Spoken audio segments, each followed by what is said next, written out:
78వ స్వాతంత్ర దినోత్సవ వేడుకలను నర్సరాపేట పల్నాడు జిల్లా కాంగ్రెస్ పార్టీ ఆధ్వర్యంలో జరుపుతున్నాము.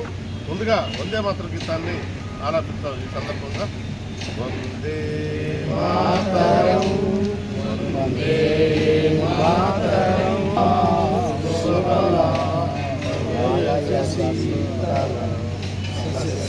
జరుపుకుంటున్నాము.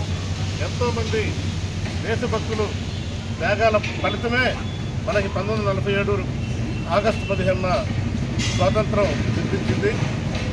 దాని ముందు ఎంతోమంది వందలాది మంది వేలాది మంది ప్రాణాలు అర్పించారు. చివరగా మహాత్మా గాంధీ గారు, అలాగే నెహ్రూ గారు, వల్లభాయ్ పటేల్ గారు మొదలగు గొప్ప నాయకులందరూ కూడా గట్టిగా అహింసా మార్గంలో పోరాటం చేసి హింసకు తావు లేకుండా